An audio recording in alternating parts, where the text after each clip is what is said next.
In dictionaries also we have the curly braces, but the important difference is we have to specify a key, we have to specify a value for a key. So for example, this does not take into account the sequence of things. So if previously we were talking about sequence of elements, sequence of characters, in dictionary object you do not need to have a sequence, so you can point to a particular key and then retrieve the value for that particular key.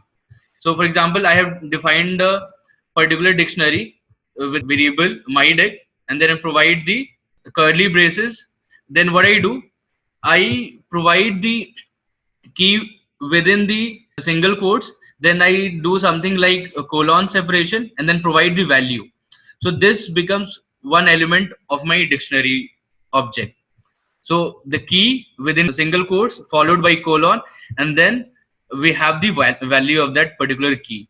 So this entire thing is a particular element of my dictionary object.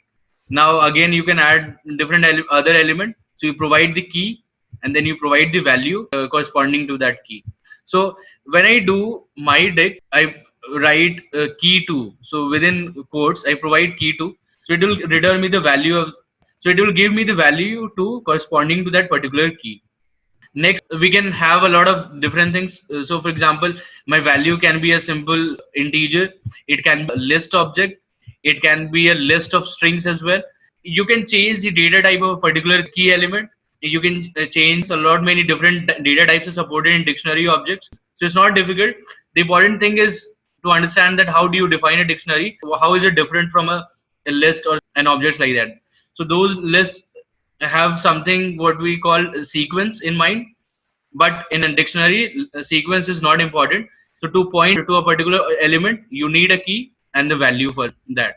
Now let's say if I want to extract what is item 0 from here, so this already gives me this particular list, and now I want to extract the first element of this list. So I will simply call in the square brackets and provide the first index, so it will give me item 0. I do 1, it will give me item 1. And then you can call in a method to a dictionary object. So upper, so it will convert the lower cases to upper cases. So if I do this one, so it will give me item 0. And then to add elements to a dictionary, what you can do, you can simply provide the key like this to your dictionary object and specify the value of that key corresponding to that key.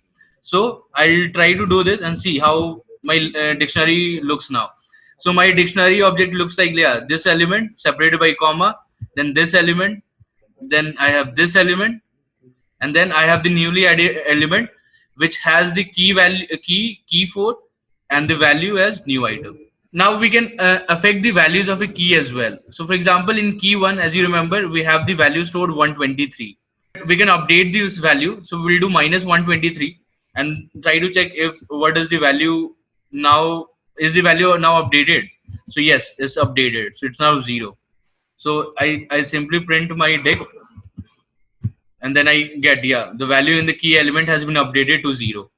Important thing about a dictionary is that they have two things to point to a particular element: a key and a value. So you can call in dot keys this object. You can call in the keys method on the dictionary object, and it will give you something which says dict keys. That means the dictionary keys are key 1, key 2, key 3, key 4. And then you can also call something like myDict dot values. So it will give me the values of the corresponding key. So for the key 1, so this will be element value 0. So I can simply do items as well, and it will give me the key and the value for that. So this returns me the entire dictionary.